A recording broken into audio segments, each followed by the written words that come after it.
But tell me a little bit more about your desire to want to get into videoing and just kind of seeing where that's going to take you in the future. I mean, I know we kind of chatted about it quickly, Yeah. but I really want to see where the drive came from and the desire to turn this into a career.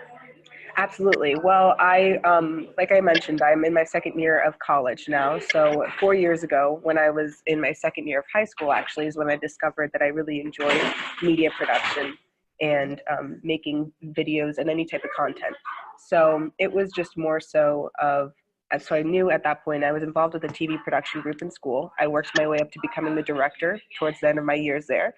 So I just discovered there that I had an interest in it. And then now that I'm out in the world, I am still, of course, studies are so important, and I'm not knocking that at all, and that's why I'm here doing it. But there's always more to learn, but I have a good foundation, and I had a little bit more foundation from my high school time and dedicating my time then to building that foundation. Yeah, so I was able to, I've worked for media production and media production capacities in a bunch of different ways. I've just been actively pursuing it because I discovered that passion in high school.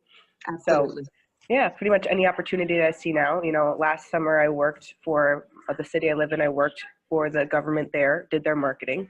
I've done freelance marketing all throughout this time. I've done technical directing for live shoots. I do that throughout the year and everything like that. And then now, this summer, I'm going to the Cannes Film Festival as an intern. Oh, yes. So I'm excited. So many people kind of gun for that opportunity. So you are definitely moving in the right direction. Right. The video I made to be able to go to the internship for Cannes was it was highlighting how film encapsulates exactly what it means to be human. Absolutely. Oh, I love that. Yeah. So that's what powerful. Absolutely. Thank you. Yeah. So that's what I mentioned in my video. So I'm really passionate about that. Like any form of medium or any media that you can create, you can always find a way to impact someone in a positive way. Absolutely. Just to kind of piggyback off of that, the civil rights movement only kind of gained the paved way that it did. Power of media. Right. The power of being able to capture that way. So one of the stories they brought up was Dr. Martin Luther King. He was on one side advocating, and there was another philanthropist on the other side of town advocating, and they had way more attention than he had. Right. Not just because he was black, they were white, but because they had the attention of the media. They had cameras, they had news reporters. Right. And so he definitely attributed, all the shots he was able to make, only people being able to capture that. That's amazing. So you're absolutely right. It's basically you turning the camera on and you're showing that we're all human here. It's not all perfection. It's the yin and the yang. Exactly. And the part behind storytelling is that truths are not so pretty. And it's good that we're relatable on every level, from struggle to triumph, and being able to capture that and share that with the world. Well, thank you for sharing that. Of course. Again, Thank you. Invite it out. And, that's the whole notion behind Fireside Chats for Global Women. So I'm so glad I get to share this with you. Absolutely. This seems to be something that we both align on. So the power of storytelling. So for me, I'm going to self-divulge just a little bit. Fireside Chats kind of started as a selfish endeavor, right? So I really wanted to just connect with women who obviously were going through things that I was going through. And I wanted to hear from those women who went through them and then made it out. Right. Like what did they do to get out of that? And women who were bold enough to share these stories. A lot of times people are uncomfortable with digging in that place and shit. Like saying, I came from a really tough past. But even though I experienced all of that, or still am currently experiencing that, look at what I've been able to do with my life. I've still been able to live a pretty cool life. I've still been able to crush it. I've still been able to see the world, fall in love, fall out of love, whatever that is. Whatever it is. Whatever life looks like. Right. Express that. And there's a human connection there. There's so much in storytelling. So Fireside Chat really just stemmed from me being in a really dark place and wanting to hear from other women who were in a dark place and made it out. Right. Yeah. Mm-hmm. Absolutely. I think that's really noble and really awesome of you to create something that is started, like you said, started off as something just for yourself. But if you're providing it out to the public, it's something now that's useful to people who may have even gone through similar situations or going through those situations, or even just have a situation that doesn't look exactly like it, but it's the essence of that, the triumph and the fact that you're able to move past something like that. And I think that that's part of human experience. You guys can, no matter if your upbringing is different than mine, experience is different than mine, we have that one thing where we went past it, and that aspect of it, again, is how we connect. Absolutely. It's really awesome. No longer just telling the pretty side of stuff. I really wanted to get down and dirty in the nitty gritty. And so I was having a conversation with another friend girl of mine, and I said, you know, judge based on what you look like, based on how you carry yourself, right? You have no idea of the journey just back there. So I really stick to the term that I'm glad that I don't look like what I've been through, but don't, and not in a braggadocious way, but don't let the pretty face fool you, kind of thing. Yeah. There's a lot of scars, and there's a lot of crap that I went through, that we all go through. And at the end of the day, it's about being human on this planet. Absolutely. Absolutely. Don't look by its cover and think that people have it all figured out. There was still a journey behind everything. Absolutely. Behind everything.